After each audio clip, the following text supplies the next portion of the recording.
আসসালামু আলাইকুম, সবাই কেমন আছেন? আশা করি ভালো আছেন। আমি আলহামদুলিল্লাহ ভালো আছি। তো কক্সবাজার থেকে আসার পর আমার ছেলে এত অসুস্থ হয়ে পড়ে যে ওকে হাসপাতালে ভর্তি করানো লাগে, ওর টাইফয়েড হয়ে যায়। তো দেন এই জন্য আমি কক্সবাজারে কি কি মজা করেছি সেটার ভিডিও আপনাদেরকে দিতে পারি নাই।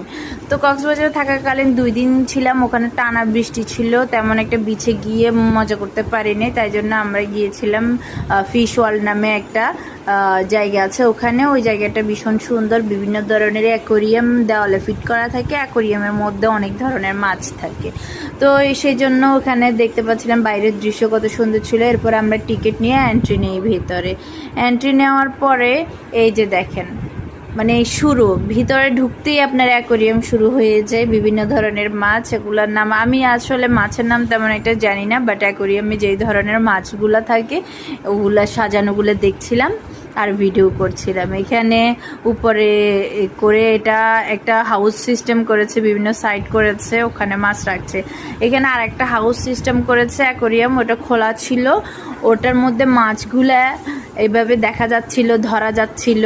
এখানে আবার ওদেরকে ফিডার খাওয়ানো যাচ্ছিল, বাবুদের মতো ওরা চুষে চুষে ফিডার খাচ্ছিল। ভিতরে ওদের মাছের খাবার ছিল, উপরে পানি ছিল, পানি দিয়ে মিক্স করা ছিল। তো ওরা অনেক মজা করে, ওদেরকে যখনই দেওয়া হচ্ছে ওরা মজা করে সবাই মিলে জড়সড় হয়ে খাচ্ছিল। এটা আমার কাছে বেশ ভালো লেগেছে, মানে মাছকে আমি ফিডার খাওয়াচ্ছি, এটা বেশ অত্যাধুনিক লাগছিল। তা আমি এই জন্য এই যে আমি আমার ছেলে মিলে আমরা সবাই মিলে একসাথে ফিডার খাওয়াচ্ছিলাম। দেন আমি এখান থেকে একটু সামনে ভিতরের দিকে চলে গেলাম। এখানে দেখেন, এটা নাকি কি মাছ আমি জানি না, আমার ছেলে বলতেছিল এটা নাকি দাড়িওয়ালা, ওর নাকি দাঁড়িয়ে আছে তাই দাড়িওয়ালা মাছ ও নাম রেখে দিয়েছে আর কি, জাস্ট। তারপরে এরপর আমরা ভিতরে আরও উপরে চলে গেলাম। এখানে তো আরও অসাধারণ অ্যাকোরিয়াম, সুন্দর পাথর দিয়ে সাজানো, আবার চারপাশে পাথর দিয়ে গাছ করা, মানে জাস্ট অসাধারণ ছিল ভিতরের পরিবেশ। যতই ঢুকছি ততই মনে হয় যেন কোথায় চলে যাচ্ছি।